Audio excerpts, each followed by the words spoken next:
चुनाव का समय आएगा ना, भूमिहार ब्राह्मण राजपूत कायस्थ पानों के दुकान पर बैठेगा तो राजनीति बतियाएगा। भगवान परशुराम के जयंती के उपलक्ष्य में आज चुनाव से पहले इतना भव्य कार्यक्रम और उप मुख्यमंत्री का आना क्या संदेश दे रहा है बिहार के लोगों को? अपना अधिकार की बात करने वाले यदि कोई चुनाव लड़ेगा तो उसको वोट नहीं देगा। ये समाज सोया हुआ नहीं, मटियाए हुए हैं, वो ऐसे करके देखते रहता है। कितना FIR हुआ है आपके ऊपर अभी तक? और हमारे ऊपर 32 FIR बिहार में और 6 FIR दिल्ली में। किसके लिए है ये 38 मुकदमा? अब लोग भी समझते हैं किसके लिए है। कभी रोड जाम किए, कभी धरना किए, कभी लाठी खाए। मेरी लड़ाई हो तो हम उसके लिए फौज में रहकर आए हैं। हम व्यक्तिगत रूप से सक्षम है हर लड़ाई लड़ने के लिए अपने लिए। जैसे आप CHO बहाली निकला 4500 और जनरल का सीट एक भी नहीं, तो क्यों भैया हम लोग दूसरे ग्रह में चले जाएं? यहाँ नेता है ही नहीं। भूमिहार का तो घर में बच्चा बच्चा नेता है। जिस प्रकार से डॉक्टर भीमराव अंबेडकर जी की जयंती मनाई जाती है, हमारे महापुरुषों की भी जयंती मननी चाहिए। हमारे इष्ट चाहे भगवान परशुराम की जयंती की बात हो। तमाम लोग कह रहे थे आशुतोष कुमार आए थे, चले गए, बोरिया बिस्तर बंद गया है। मतलब कोई ऐसा हो जो डराना चाहे तो उसको हम खुली चुनौती देते हैं कि एक हाथ में हथियार तुम लो, एक हाथ में हम लेते हैं और मैदान में आ जाओ, फरिया लो। जिसकी माँ ने दूध पिलाया होगा वो बच के जाएगा। डरिएगा नहीं ना इनसे? अरे डरने का भगवान को छोड़ के और माँ बाप को छोड़ के तीसरा कहीं डरने का हमने सीखा ही नहीं जीवन में। बहुत जगह से धमकी मिलता है, बहुत जगह से लोग कहते हैं कि आपको जरा अलर्ट रहना चाहिए। भैया 2 बार मरना है क्या? एक ही बार मरना है ना। भगवान परशुराम के जयंती के उपलक्ष्य में आज फिर से बरबीघा में एक बार समाज का जो है वो पूरी तरीके से संगम हुआ। आशुतोष कुमार जी ने जो है रोड शो के माध्यम से कार्यक्रम तक की अगुवाई की और यहाँ पर उप मुख्यमंत्री विजय सिन्हा भी पहुंचे। आज तमाम लोगों का यहाँ पर तांता रहा और ये भव्य कार्यक्रम चुनाव से पहले जो है एकजुटता का प्रमाण और प्रतीक के रूप में पेश किया गया। आशुतोष जी, कार्यक्रम कैसा रहा? कार्यक्रम बहुत बढ़िया रहा। रोड शो हुआ, इसके बाद आज विजय सिन्हा भी आए और आपने लाकर एक ही मंच पर सत्ता पक्ष और तमाम लोगों को खड़ा कर दिया। आज हम धन्यवाद करना चाहते हैं माननीय उप मुख्यमंत्री जी का, या जितने भी यहाँ चतरा से सांसद माननीय कालीचरण सिंह जी आए जी, या जो भी हमारे अतिथिगण आए हैं। हाँ। हम सबों के प्रति अपना हृदय से आभार प्रकट करना चाहते हैं जो इस विपरीत माहौल में, विपरीत आप कह सकते हैं कि वातावरण में, हाँ। उसके बाद आज शादी ब्याह का मुहूर्त के बावजूद आपने अपना बहुमूल्य समय देकर इस कार्यक्रम को सफल बनाया। भगवान परशुराम जी के प्रति अपनी आस्था व्यक्त की। हम उसके लिए आप सबों के प्रति। लोकसभा चुनाव के बाद ये पहली बार इतना भव्य दिव्य कार्यक्रम हुआ है। तमाम लोग कह रहे थे आशुतोष कुमार आए थे, चले गए, बोरिया बिस्तर बंद गया है, अब नहीं लौटेंगे, अब बिहार की राजनीति में सियासत नहीं करेंगे, ना बिहार की बात करेंगे, ना भूमिहार ना ब्राह्मण की बात नहीं करेंगे। लेकिन आज आपने फिर से एक बार पराक्रम का परिचय दिया है। यहाँ से जिनको लगता है कि आशुतोष कुमार मिट गए, खत्म हो गए, उनको आपके चैनल के माध्यम से एक बात कहना चाहूँगा कि आप हमें मिटा सकते हैं। आप हमारे गर्दन को काट सकते हैं, आप हमारे हाथ को काट सकते हैं, आप हमारे पैर काट सकते हैं, आप हमारा सिर काट सकते हैं, लेकिन आपके तलवार में इतनी ताकत नहीं कि आप हमारी विचारधारा को काट सकें। वहाँ तक आपके बंदूक की पहुँच नहीं कि आप हमारी विचारधारा जो हमने समाज के बीच में फैला दिया है, आप उसको गोली मार सकें। आपके राइफल में इतनी ताकत नहीं है। इसलिए आशुतोष कुमार व्यक्ति की लड़ाई नहीं लड़ता, वो विचारधारा की लड़ाई लड़ता है। और व्यक्ति को मारना आसान है, विचारधारा को मारना नामुमकिन है। आप खत्म नहीं हुए अभी, आप भागे नहीं है बिहार छोड़ के। देखिए, बिहार हमारा घर है और बिहार को हम लोग, इस मिट्टी से हमको प्रेम है। हम यहाँ से भागेंगे क्यों? हम तो चाहते हैं कि बिहार का नाम रोशन हो और बिहार को हम लोग वहाँ देखें जहाँ श्री बाबू के समय बिहार हुआ करता था। और हमारा सपना भी यही है। अब देखिए ये सपना कब पूरा होता है, इसमें बिहार वासियों का सहयोग चाहिए। सबको एक मंच पर आज आपने लाकर खड़ा किया। फिर से पुनः उप मुख्यमंत्री जी भी आए। चुनाव से पहले इस प्रकार का कार्यक्रम और इतना भव्य कार्यक्रम और उप मुख्यमंत्री का आना क्या संदेश दे रहा है बिहार के लोगों को? देखिए, उप मुख्यमंत्री जी ने भगवान परशुराम जी के जो वंशज हैं, वो खुद भी भगवान परशुराम के वंशज हैं। और आज खुले मंच से उन्होंने जो बातें कही हैं, ये बहुत ही गौरवान्वित करने वाली बात है।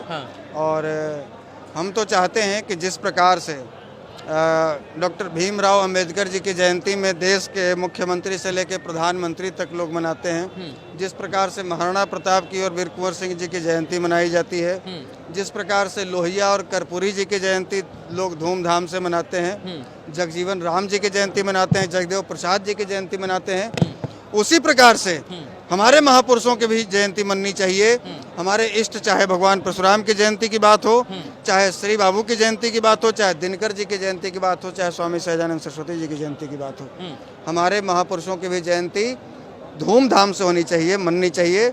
और ये केवल हमारा कर्तव्य नहीं है, ये देश के जितने भी राजनेता हैं, नीचे से लेकर ऊपर तक बैठे हुए, ये सबों का कर्तव्य बनता है कि जिन्होंने इस देश के, इस समाज के सर्वांगीण विकास में अपना सब कुछ न्यौछावर किया है, हम लोग उनकी जयंती या पुण्यतिथि के माध्यम से उनको याद करें, उनको नमन करें। चुनाव से पहले इतना बड़ा कार्यक्रम, कुछ संदेश देने का जो है इस कार्यक्रम का आयोजन किया गया? नहीं, चुनाव देखिए, चुनाव तो कभी लोकसभा, कभी विधानसभा, कभी विधान परिषद, कभी पंचायत चुनाव तो आते रहता है। हाँ। लेकिन हम लोग साल में 1-2 कार्यक्रम ऐसा जरूर करते हैं, हाँ। जिस कार्यक्रम के माध्यम से हम लोग ये प्रयास करते हैं कि इसका संदेश बहुत दूर तक जाए। जी। हम लोग अपनी एकजुटता का परिचय दें। जैसे पिछले वर्ष हम लोगों ने बेगूसराय किया, उसके पिछले वर्ष हम लोगों ने पटना सर्किट मेमोरियल हॉल में किया, उसके पिछले बापू सभागार में किया, उसके पहले पटना गांधी मैदान में किया, फिर समस्तीपुर में भी किया था। तो इस तरह का कार्यक्रम का आयोजन हम लोग करते रहते हैं। और ये एक कार्यक्रम हुआ था आपका, तेजस्वी यादव जी को आपने मंच पर बुलाया और मंच साझा किया। इस बार विजय सिन्हा जी को मंच बुलाकर मंच पर साझा किया है आपने। मतलब चुनाव से पहले जो है ये हाथ मिलाकर सत्ता पक्ष के साथ जो है कहीं अपने आप को उनके सामने या उनको अपने सामने जो है एक तरफा जो है साबित करने का प्रयास तो नहीं किया जाए? जिस समय तेजस्वी जी आए थे उस समय तो सत्ता से बाहर थे। हाँ, बिल्कुल थे, लेकिन फिर भी आपके ऊपर बहुत सारे सवाल। हमारा ये कहना होता है कि हम अपनी तरफ से सबको आमंत्रित करेंगे, जिनकी श्रद्धा होगी भगवान परशुराम में वो आएंगे। और ऐसा कोई मकसद नहीं है। देखिए, पिछली बार आए थे तो इस बार फिर बुला दिए होते जी। तो इस बार हमें लगा, लोगों का कहना था कि भाई पिछली बार राजद वालों को बुलाए थे, इस बार भाजपा वालों को बुलाइए। हाँ, दही चूरा वाला उपमा दिया गया था। तो हम लोग किसी दल के तो है नहीं। हाँ। भाई जिस दल से आप लोगों की इच्छा होगी, हम तो समाज वाले हैं। हाँ। तो समाज के लोग जिसकी इच्छा रखते हैं हम लोग उनको बुला देते हैं। इतनी भीड़ इकट्ठा करते हैं, इतनी जो है सभाओं में जाते हैं, किसी जो है सवर्ण के यहाँ किसी प्रकार की दिक्कत, लड़ाई झगड़ा, कुआं ताल तिरा, इसके बाद जो है सड़क नाली नल चक्रोट नाली का जब झगड़ा होता तो आशुतोष कुमार को याद करता है। आज आपका बड़ा मार्मिक भाषण था, बड़ा भावुकता वाला भाषण था। ऐसा लग रहा था कि उस भाषण में आपका दर्द झलक रहा है और इस समाज के लोग एकजुटता के साथ एक होकर एक इंसान को अपना नेता नहीं चुन पा रहे, वो भटके हुए हैं। उसमें आपकी बड़ी भावुकता हमको देखने को मिली। नेता चुनेगा भी नहीं है समाज, क्योंकि नेता वहाँ होता है जहाँ पर कार्यकर्ताओं की भीड़ होती है। यहाँ नेताओं की भीड़ है। हाँ। यहाँ नेता है ही नहीं। भूमिहार का तो घर में बच्चा बच्चा नेता है। हाँ। यहाँ कार्यकर्ता कोई है नहीं। तो इसलिए नेता बनने की बात ही नहीं है। बात तकलीफ इस बात की होती है कि आखिर हमारे अधिकार की बात करने वाले लोग सदन में कब पहुँचेंगे। आज जो लोग चुनकर पहुँचते हैं या जिनको भी समाज के नाम पर भेजते हैं, क्या वो वास्तव में समाज की बात कर रहे हैं।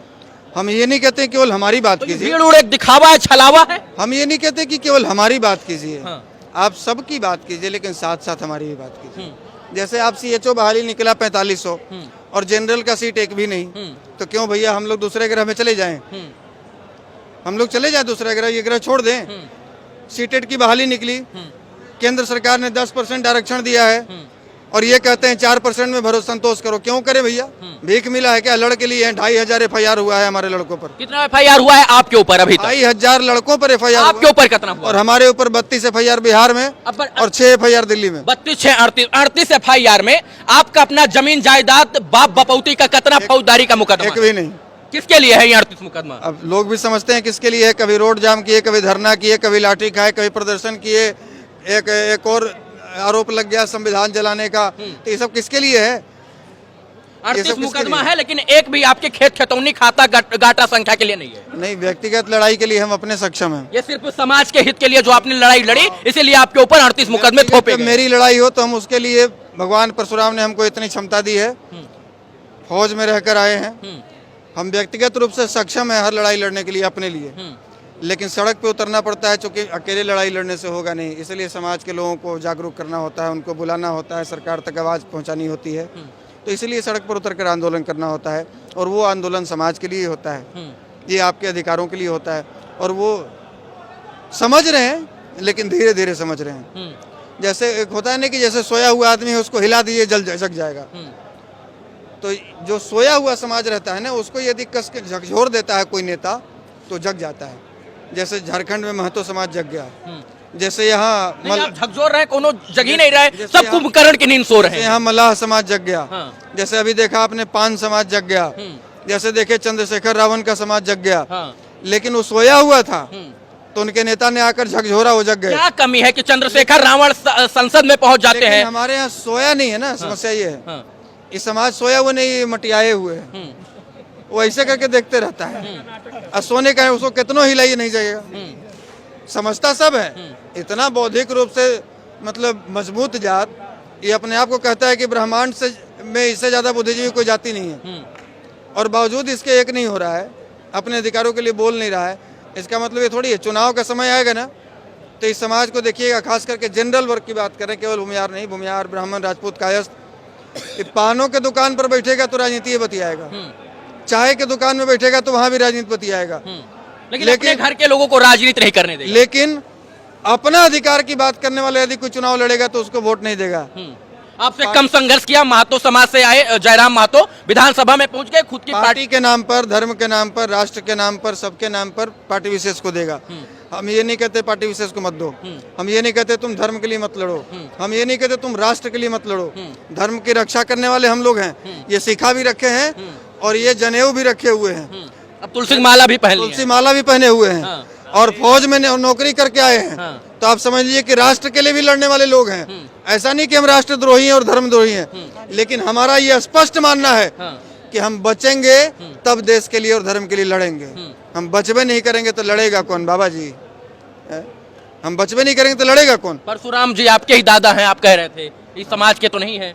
वही कह रहे हैं कि लोग समझते हैं कि आशुतोष कुमार का कार्यक्रम है परशुराम जयंती, यार तो खाली हमारे दादा हैं कि तुम भी रिश्ता जोड़ोगे तो दादा निकल जाएंगे तुम्हारे भी, तो तुम जोड़िए नहीं रहे हो बैठ के, तुम इनको मानिए नहीं रहे हो कि हमरो दादा हैं। जयराम महतो को महतो समाज ने चाहा तो विधानसभा पहुंचा दिया, चंद्रशेखर रावण को उनके समाज के लोगों ने चाहा तो दिल्ली पहुंचा दिया, ओवैसी को चाहा तो दिल्ली पहुंचा दिया, लेकिन जो है आप सिर्फ ऐसे लोगों को एकत्रित कर रहे हैं, आपके साथ कोई नहीं खड़ा हो रहा है। ये तो अब उनका कर्तव्य है, हम तो अपना काम कर रहे हैं, हम अपना काम कर रहे हैं। और हमको इस बात का अफसोस नहीं है कि हम विधायक नहीं बने, सांसद नहीं बने।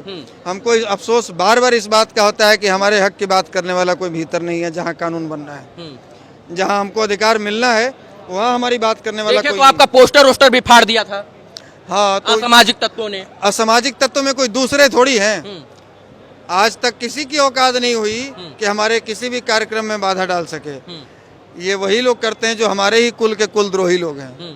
ये हमारे ही कुलद्रोहियों का काम है, कोई दूसरों का काम नहीं है। डरिएगा नहीं ना इनसे? अरे डरने का, भगवान को छोड़ के और माँ बाप को छोड़ के तीसरा कहीं डरने का हमने सीखा ही नहीं जीवन में। और ऐसे ही चलते हैं।